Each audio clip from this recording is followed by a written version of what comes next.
Hello guys, कैसे हैं आप सब। एक बार फिर से स्वागत है आपका अपने यूट्यूब चैनल एन एग्ज़ाम में।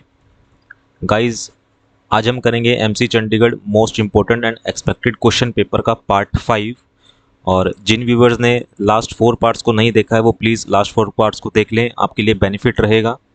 और अगर आपने हमारे चैनल को सब्सक्राइब नहीं किया है तो प्लीज़ हमारे चैनल को सब्सक्राइब कर लीजिए और बेल आइकन पे प्रेस कर दीजिए ताकि आपको हमारे चैनल की नोटिफिकेशंस मिलती रहें। तो गाइस, शुरू करते हैं। आज का हमारा पार्ट 5 एमसी चंडीगढ़ जो आपका पेपर हो रहा है उसके लिए इंपॉर्टेंट है, तो वीडियो के एंड तक ज़रूर देखिएगा। तो आज का जो हमारा फर्स्ट क्वेश्चन है वो है, the JCB driver covers 44 kilometre distance in 2000 revolution of its tyre. What is the radius of the tyre. हमें रेडियस ऑफ टायर निकालनी है। तो इस क्वेश्चन को सिंपल करने का तरीका क्या है कि हमें पता है कि 2000 रेवोल्यूशन लेता है, वो एक उसका जो टायर है 2000 रेवोल्यूशन लेता है और कितने किलोमीटर कवर कर देता है, 44 किलोमीटर हम यहाँ पर कवर कर देता है। फर्स्ट ऑफ ऑल तो आप ये देखिए कि हमें सारे आंसर जो दे रखे हैं वो मीटर में दे रखे हैं, तो 44 किलोमीटर को हम मीटर में कन्वर्ट करेंगे। फर्स्ट ऑफ ऑल हम निकाल लेते हैं कि 1 रेवोल्यूशन में कितना कवर करेगा। 44 किलोमीटर को हमने मीटर में चेंज करा, डिवाइडेड बाई 2000। तो एक रेवोल्यूशन का हम निकाल लेते हैं कि कितने मीटर चलता है। तो 000 से 000 कैंसिल हुई और 22 से ये चला जाएगा, यानी कि 1 रेवोल्यूशन में उसका टायर जो है वो 22 मीटर कवर करता है। कितना कवर करता है, 22 मीटर कवर करता है। अब हमें क्या निकालना है, उसका रेडियस निकालना है। अब हमें पता है कि ये सर्कल है, सर्कल टायर जैसा होता है, तो एक रेवोल्यूशन में वो 22 मीटर कवर कर रहा है। और हमें पता है कि पेरीमीटर या फिर सर्कमफ्रेंस ऑफ सर्कल कितना होता है, हमारे पास 2 पाई आर होता है। और 2 पाई आर की वैल्यू कितनी है, 22 मीटर आ जाएगी। यहाँ से हम आर की वैल्यू निकाल लेंगे, यानी कि 22, 2 पाई नीचे आ जाएगा और पाई को हम 22/7 लिख सकते हैं। तो 22 से 22 कैंसिल हो जाएगा और 7/2 कितना आता है हमारे पास, 3.5 मीटर। यानी कि उसका टायर की जो रेडियस है वो कितनी है हमारे पास, 3.5 मीटर। 3.5 मीटर इसका करेक्ट आंसर आ जाएगा। ठीक है, तो इस तरह से ये क्वेश्चन होना था।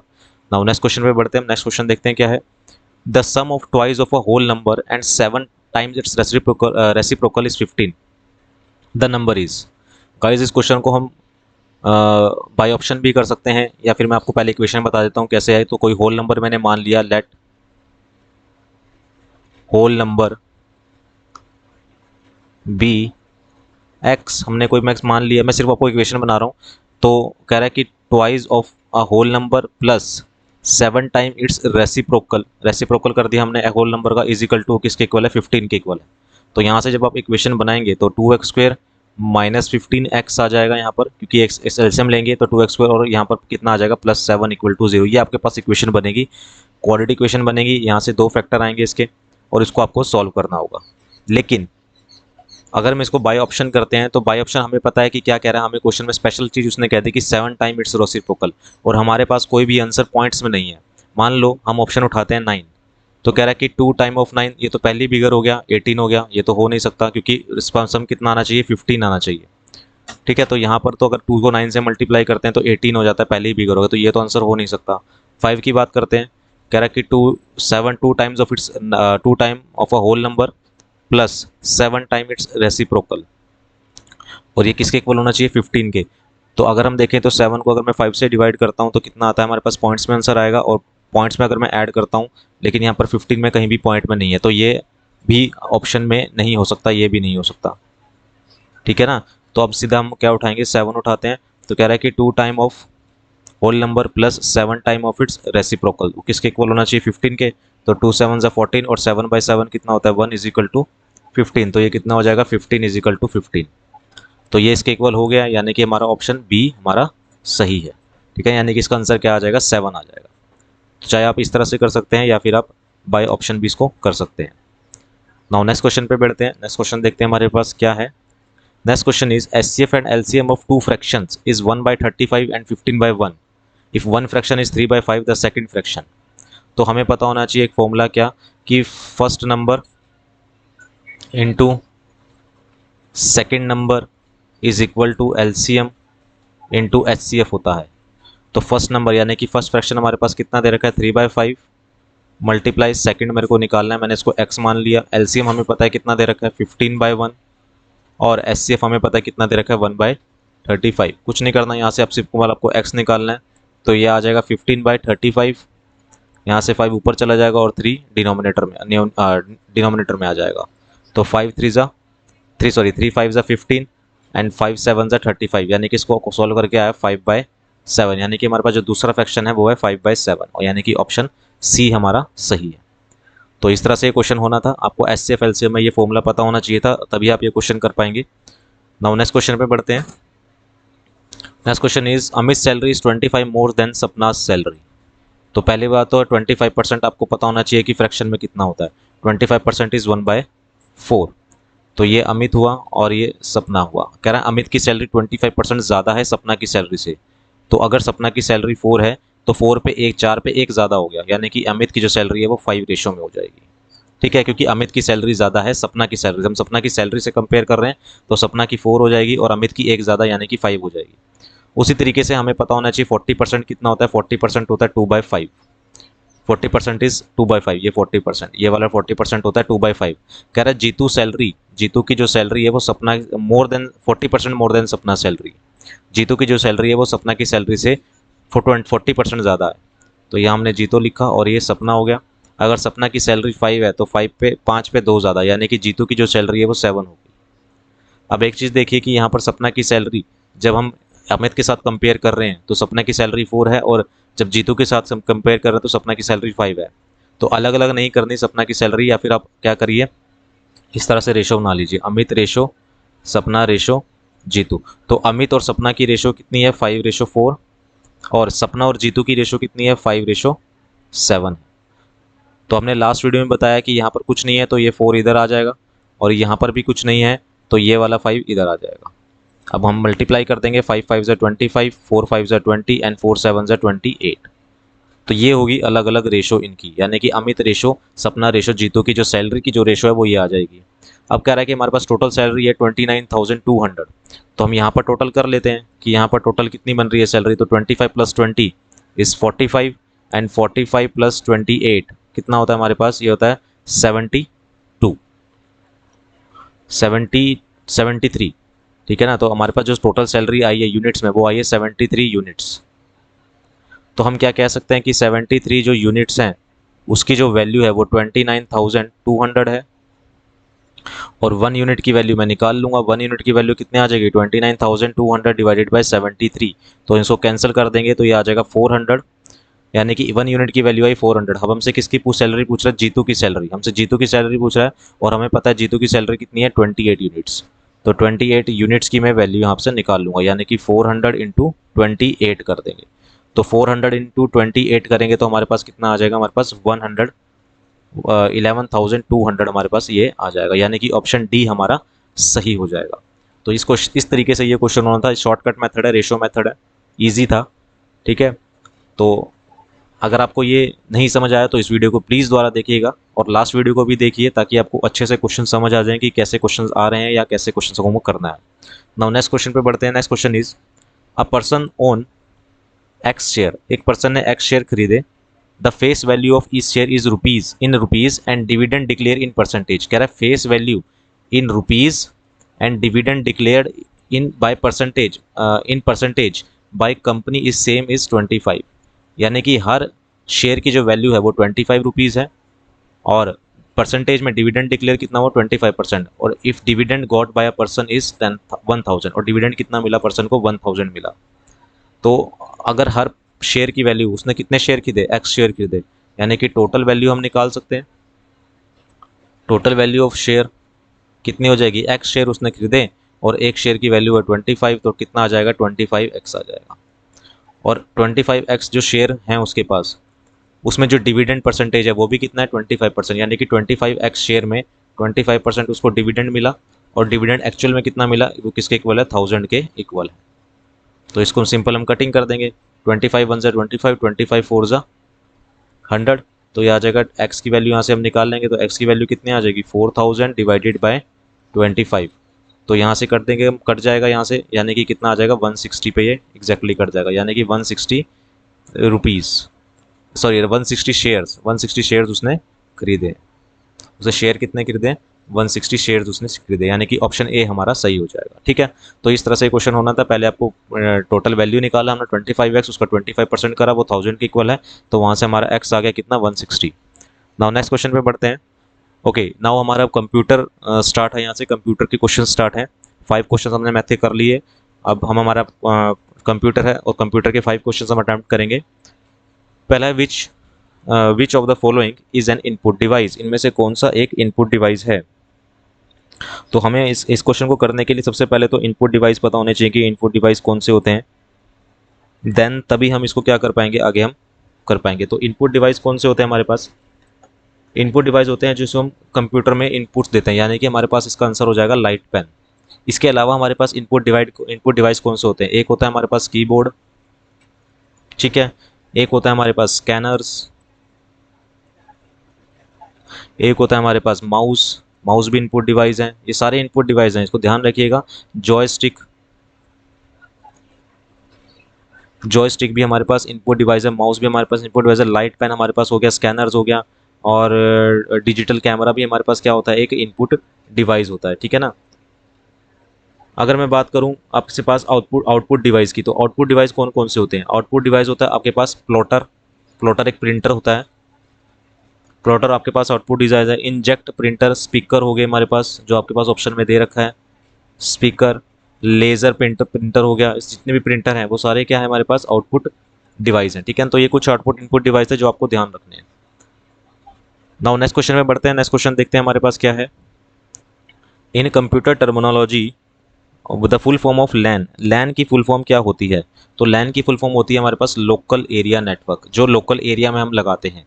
ठीक है ना। ये जो लैन है ये 10 किलोमीटर टू 100 किलोमीटर तक हम लगा सकते हैं, 10 से 100 किलोमीटर तक, और इसमें 1000 कंप्यूटर्स को हम जोड़ सकते हैं। 1000 कंप्यूटर्स को हम इसमें जोड़ सकते हैं, किसमें, लोकल एरिया नेटवर्क में। एक होता है हमारे पास वैन, वैन होता है हमारे पास वाइड एरिया नेटवर्क, और एक होता है हमारे पास मैन, मैन होता है हमारे पास metropolitan area network, metropolitan area network. ठीक है ना। तो ये 3 तरह के हमारे पास नेटवर्क होते हैं, लैन एरिया नेटवर्क, मैन और वैन एरिया नेटवर्क। ठीक है ना। तो माफ़ कीजिएगा, ये एक्चुअली ये 10 टू 100 किलोमीटर मैन में आता है, 10 kilometre to 100 kilometre.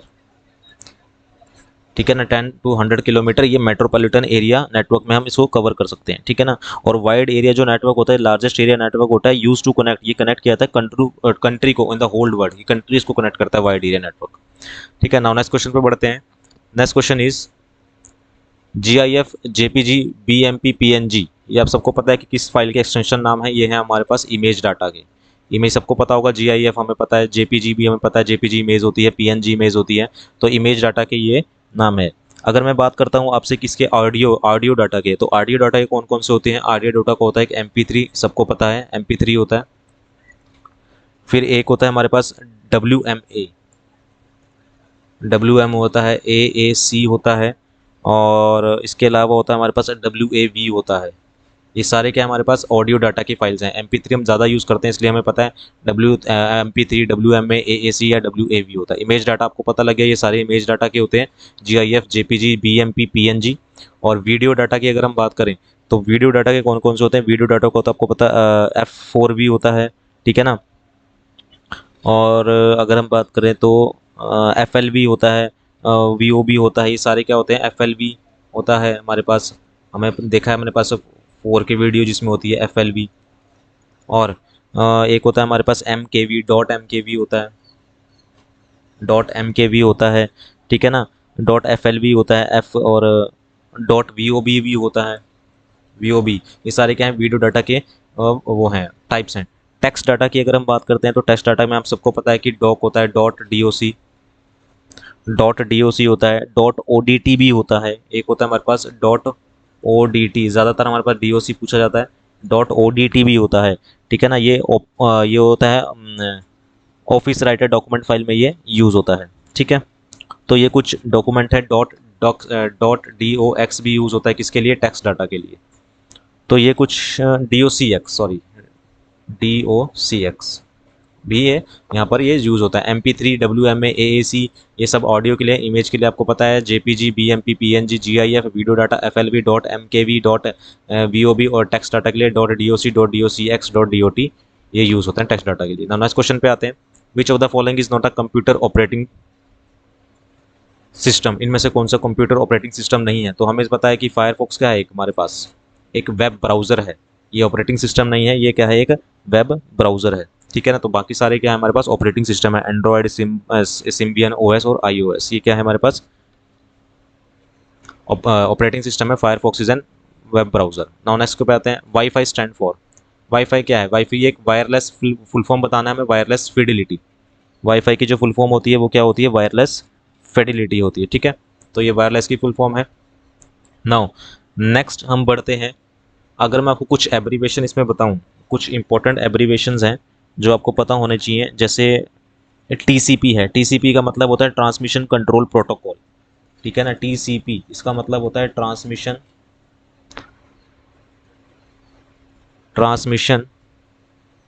Control protocol, बहुत पूछी जाती है ये डेफिनेशन, ये सॉरी इसकी एब्रीवेशन बहुत पूछी जाती है। TCP की IBM की होती है इंटरनेशनल बिजनेस मशीन्स, उसी तरह MICR की होती है magnetic ink character recognization, CRT की होती है कैथोड रे ट्यूब, VLSI की आती है वेरी लार्ज स्केल इंटीग्रेशन। तो इन सब की PDF मैं आपको डिस्क्रिप्शन में दे दूंगा, वहाँ से आप डाउनलोड कर लीजिएगा। और ये थी हमारे पास कंप्यूटर के 5 इंपॉर्टेंट क्वेश्चंस। अब हम इंग्लिश पे बढ़ते हैं, इंग्लिश के 5 इंपॉर्टेंट क्वेश्चंस को देखते हैं। तो हमारे पास है पहला क्वेश्चन, इसमें हमें क्या करना है, ग्रामेटिकली करेक्ट करना है इस सेंटेंस को। तो फर्स्ट हमारे पास, planets do not have light dash their own, तो इसमें क्या आपको सूट लग रहा है हमें वो फिल करना है। तो planets do not have light of their own, वैसे हम इसमें ऑन भी बढ़ सकते हैं, लेकिन ज़्यादातर हम क्या यूज़ करते हैं, मोस्ट अप्रोप्रिएट जो है वो क्या है हमारे पास, ऑफ है, of their on. Planets do not have light of their on, इसमें क्या कहना रहेगा हमारे पास, सही रहेगा। ऑन भी हम फील कर सकते हैं, लेकिन ऑन से ज़्यादा अप्रोप्रिएट है ऑफ, ठीक है ना। Planets do not have light of their own. Now next पे आते हैं, I was not at the party last night, would you fill me dash on what happen, would you fill me in. Fill me in यानी कि fill in का मतलब होता है किसी की जानकारी देना, ठीक है ना। इन्फॉर्मेशन समवन मतलब इन्फॉर्म समवन, किसी को इन्फॉर्म करना। फिल इन का मतलब होता है इन्फॉर्म समवन, किसी को इन्फॉर्म करना, ठीक है ना, मैटर के बारे में बताना। उसी तरह से अगर हम बात करते हैं फिल अप, फिल अप का जो मतलब होता है वो होता है हमारे पास intense feeling of something, intense intense feeling of something, उसे हम क्या कहते हैं, फिल अप। उसी तरह से हमारे पास एक होता है फिल आउट। फिल आउट का जो हमारे पास मीनिंग होता है वो होता है पुट ऑन वेट, ये वेट के लिए यूज किया जाता है, put on weight, put on weight to a noticeable to a noticeable extent, मतलब आपका वेट इतना बढ़ गया है कि अब वो दिखाई दे रहा है, यानी कि फिल आउट, ठीक है ना। फिल इन जो यूज होता है किसी को जानकारी देना, इन्फॉर्म करना। फिल अप का मतलब होता है इंटेंस फीलिंग ऑफ समथिंग, किसी चीज की बहुत ज्यादा फीलिंग इंटेंस एकदम से भर जाना। और आउट का मतलब होता है, फिल आउट का मतलब होता है इतना ज्यादा वेट बढ़ाना कि अब वो नोटिसेबल है। तो इस क्वेश्चन का आंसर क्या हो जाएगा, फिल इन हो जाएगा। Fill me in on what happened, matter के बारे में पूछ रहा है। नाउ नेक्स्ट पे आते हैं, the exam was so lengthy and difficult that I was thrown off. तो अगर हम थ्रोन ऑन की बात करते हैं, thrown on off sorry thrown off की बात करते हैं, तो थ्रोन ऑफ का मतलब होता है कंफ्यूज हो जाना और अपने गलत मतलब किसी और पाथ पे चले जाना, कंफ्यूज हो जाना। And lead them in a wrong way, and lead in wrong way, गलत राह पे चल देना, कंफ्यूज होके गलत राह पे चल देना, ठीक है ना। तो वो क्या हो गया, पेपर का लेंदी था, डिफिकल्ट था, तो वो क्या हो गया, कंफ्यूज हो गया। अगर हम थ्रोन अराउंड की बात करते हैं, थ्रोन अराउंड, तो थ्रोन अराउंड हमारे पास होता है मतलब अपना आइडिया शेयर करना आसपास के लोगों से, मतलब thrown around to share exchange and discuss things such as an idea, share करना आइडिया, शेयर आइडियाज, ठीक है ना। अपना आइडिया शेयर करना या फिर शेयर आइडिया, और या फिर एक्सचेंज करना अपना आइडिया, ठीक है ना, एक्सचेंज करना। ठीक है, अपने समवन यानी कि डिफिकल्ट डिस्कस थिंग्स को डिस्कस करना, मतलब थ्रोन अराउंड मतलब अपने आइडिया को आसपास शेयर करना, थ्रोन ऑफ का मतलब कंफ्यूज होना। उसी तरह से तो हमारे पास एक और होता है हमारे पास थ्रोन अवे। थ्रोन अवे का मतलब होता है to get rid of something, मतलब किसी से छुटकारा पाना, to get rid of something, किसी से छुटकारा पाना, उसे हम क्या कहते हैं, थ्रोन अवे कहते हैं। ठीक है ना, उसे हम कहते हैं थ्रोन अवे। तो आपको पता लगा थ्रोन ऑफ का मतलब क्या होता है, थ्रोन अराउंड का मतलब क्या होता है, शेयर करना अपने आइडियाज़ को। उसी तरह से अगर हम बात करते हैं थ्रोन आउट का, ठीक है, बात करते हैं हम किसकी, थ्रोन आउट की। तो थ्रोन आउट की अगर हम बात करते हैं तो इसका मतलब होता है टू इजेक्ट, यानी कि फोर्सफुली किसी को बाहर करना या डिसमिस करना, फोर्सफुली, फोर्सफुली किसी को डिसमिस करना या फिर किसी चीज़ को बाहर करना। ठीक है ना, डिसमिस समवन। तो ये चार थे हमारे पास। थ्रोन ऑफ मतलब कंफ्यूज होना, थ्रोन अराउंड मतलब अपने आइडिया को आसपास शेयर करना या फिर अपनी फीलिंग्स को शेयर करना, जो भी है। तो थ्रोन अवे का मतलब होता है टू गेट रीड, किसी से छुटकारा पाना। और थ्रोन आउट का मतलब होता है किसी को जबरदस्ती या फिर फोर्सफुली बाहर कर देना। नेक्स्ट पे आते हैं, a part of healthy regime Ankita decided to dash form the carbohydrates. तो आपको पता है अब्सटेन यानी किसी चीज़ से दूर होना। ठीक है ना, किसी चीज़ से दूर होना, अब्सटेन मतलब दूर होना। टू हेल्दी रेगिमी के लिए अंकिता ने डिसाइड किया, तो वो क्या किसी चीज़ के लिए क्या हो जाएगी, कार्बोहाइड्रेट से दूर रहेगी, कार्बोहाइड्रेट्स की जो चीज़ें होती हैं उनसे वो दूर रहेगी। अगर हम निगेट की बात करते हैं तो निगेट का मतलब होता है to prove something wrong, to prove something wrong, to prove something wrong. Negate का मतलब to prove something wrong. Falsify का मतलब भी यही होता है, to prove something wrong, but to prove something wrong ही होता है बट बाय गिवन प्रूफ।